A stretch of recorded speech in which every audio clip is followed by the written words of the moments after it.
Assalamualaikum warahmatullahi wabarakatuh. Berjumpa lagi dengan saya. Kali ini saya akan menjelaskan jenis-jenis uang dan fungsinya. Sebelum kita mulai pelajaran pada hari ini, apakah kalian tahu apa itu uang dan apa saja fungsi-fungsi uang?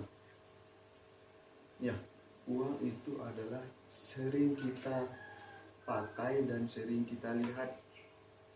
Tidak asing lah bagi kita apa itu uang dan seperti apa itu bentuk uang. Definisi uang dalam ilmu ekonomi tradisional didefinisikan sebagai setiap alat tukar yang dapat diterima secara umum. Alat tukar itu dapat berupa benda ataupun yang dapat diterima oleh setiap orang di masyarakat dalam proses pertukaran barang dan jasa. Nah, jadi dalam ilmu ekonomi tradisional itu tidak ada namanya uang. Dalam ilmu ekonomi tradisional itu yang ada hanyalah barter. Nah, sedangkan dalam ilmu ekonomi modern uang didefinisikan sebagai suatu yang tersedia dan secara umum diterima sebagai alat pembayaran, sebagai pembelian barang-barang dan jasa serta kekayaan berharga lainnya, serta untuk penyebaran pembayaran utang. Beberapa ahli juga menyebutkan fungsi uang sebagai alat penunda pembayaran. Thomas dalam bukunya Our Modern Banking menjelaskan bahwa uang adalah suatu yang tersedia dan diterima umum sebagai alat pembayaran bagi pembeli barang-barang dan jasa serta kekayaan berharga lainnya. Fungsi uang di sini adalah fungsi uang secara umum. Uang memiliki fungsi sebagai perantara untuk pertukaran barang dengan barang. Juga untuk menghindarkan perdagangan dengan cara barter secara lebih rinci. Fungsi uang dibedakan menjadi dua fungsi asli dan turunan. Fungsi asli uang ada tiga, yaitu sebagai alat tukar. Uang berfungsi sebagai alat tukar atau medium of exchange yang dapat mempermudah pertukaran. Orang yang melakukan pertukaran tidak perlu menukarkan dengan barang.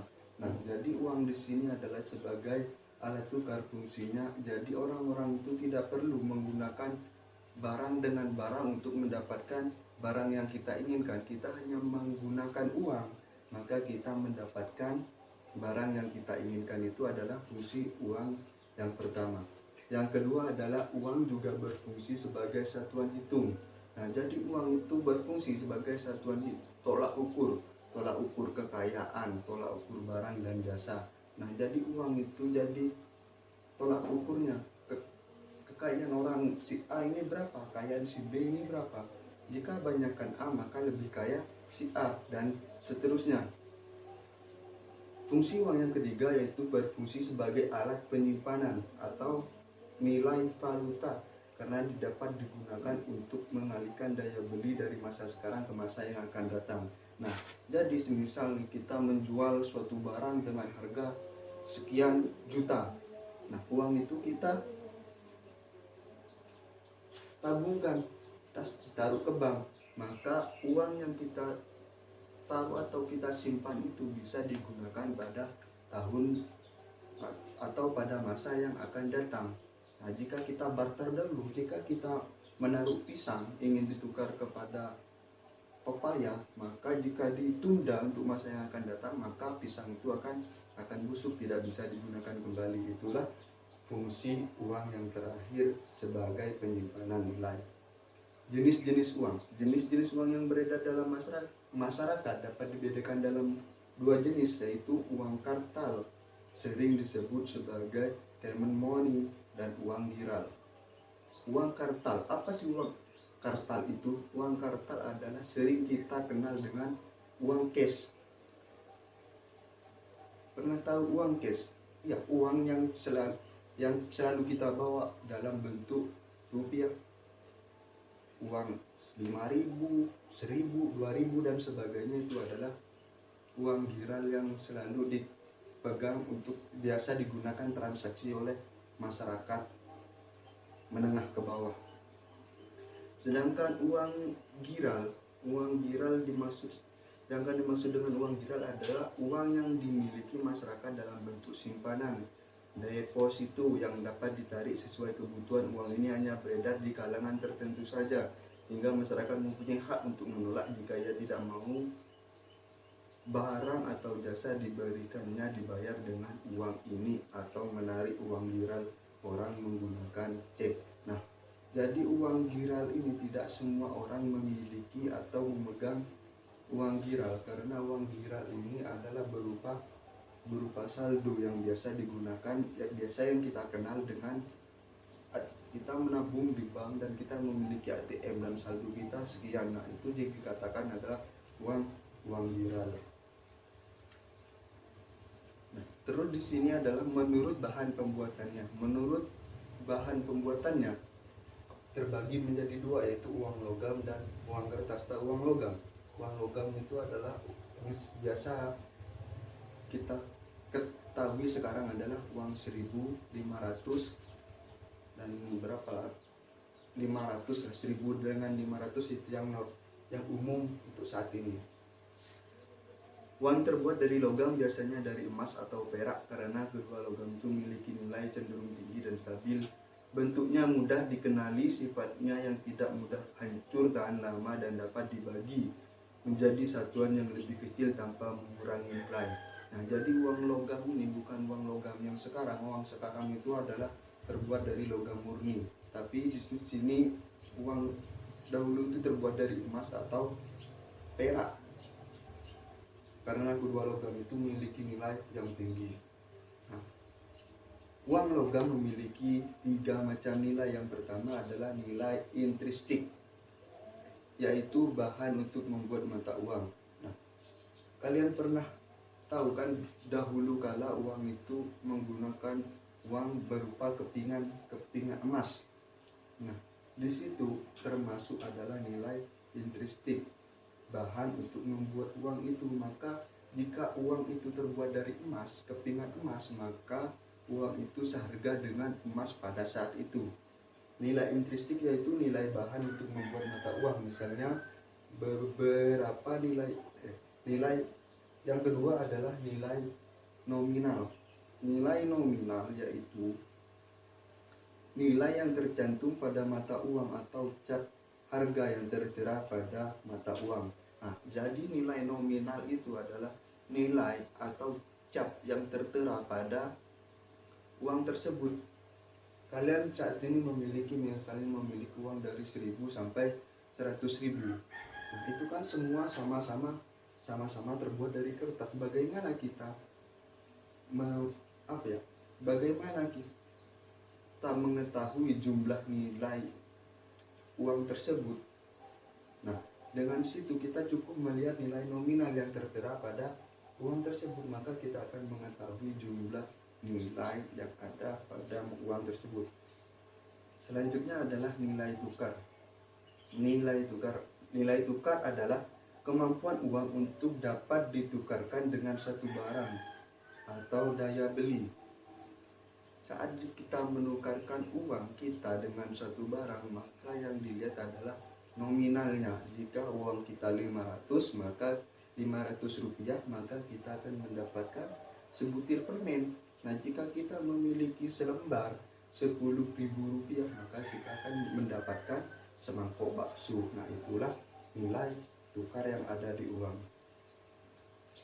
Selanjutnya adalah menurut nilainya. Menurut nilainya, uang dibedakan menjadi uang penuh dan uang tanda. Nilai uang dikatakan sebagai uang penuh apabila nilai yang tertera di atas uang tersebut sama nilainya dengan bahan yang digunakan. Dengan kata lain, nilai nominal tercantum sama dengan nilai intristik. Nah, jadi seperti tadi, uang emas, kepingan emas itu kan pastinya misal harganya 1 juta setiap keping. Nah, maka harga yang dikeluarkan untuk satu keping emas itu, makanya harganya adalah 1 juta. Itu adalah uang yang dikatakan sebagai uang penuh. Nah, situ yang dikatakan sebagai uang penuh itu seperti itu. Nilai bahan sama dengan nilai harga yang dicantumkan. Nah, sedangkan yang dimaksud dengan uang tanda adalah apabila nilai yang tertera di atas uang lebih tinggi dari bahan yang digunakan untuk membuat uang, atau dengan kata lain, nilai nominal lebih besar dari nilai intrinsik. Nah, untuk uang tanda itu sendiri adalah misal harga bahan untuk membuat uang itu adalah 500 rupiah. Misal kita membuat uang logam 1000 rupiah. Nah, bahan yang kita perlukan itu kita membuat bahan uang logam, kepingan logam 1000 rupiah itu kita hanya membutuhkan untuk membeli bahannya itu adalah 500 rupiah. Nah, sedangkan kita terterakan pada uang logam tersebut besarannya adalah 1000 rupiah. Nah, itulah yang dikatakan dimaksud dengan uang tanda. Peranan uang dalam perekonomian biasanya diibaratkan seperti darah dalam tubuh manusia. Tanpa darah, manusia seakan-akan hendak mati. Kekurangan uang diibaratkan kekurangan darah yang mengakibatkan gairah hidup yang turun dan melemah, yang pada akhirnya manusia menjadi sakit-sakitan. Menurut Abraham Maslow, dalam teori motivasinya menyatakan bahwa kebutuhan manusia yang paling penting adalah kebutuhan fisik. Kebutuhan fisik manusia antara lain barang dan jasa. Untuk memenuhi kebutuhan akan barang dan jasa tersebut, cara yang paling mudah adalah dengan memiliki suatu barang yang disebut uang. Karena uang adalah sesuatu benda yang diterima dan digunakan secara umum sebagai alat yang memudahkan proses transaksi dalam memenuhi kebutuhan manusia berupa barang dan jasa. Sehingga secara tidak langsung juga dapat dikatakan bahwa kebutuhan yang paling mendasar dalam perekonomian dan kehidupan sosial adalah uang. Nah, jadi uang itu adalah kebutuhan manusia yang bisa dikatakan kebutuhan manusia yang paling atas. Kenapa? Karena tanpa uang manusia itu tidak bisa membeli barang ataupun jasa. Meskipun uang tidak dinomorsatukan, tapi untuk mendapatkan semua barang atau jasa itu kita memerlukan uang. Tanpa uang kita tidak akan mendapatkan barang atau jasa.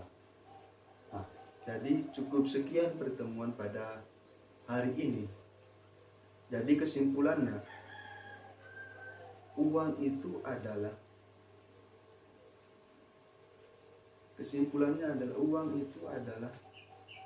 kebutuhan yang paling mendasar pada diri manusia. Tanpa uang semua tidak akan bisa berjalan lancar. Sekian dari saya. Wassalamualaikum warahmatullahi wabarakatuh.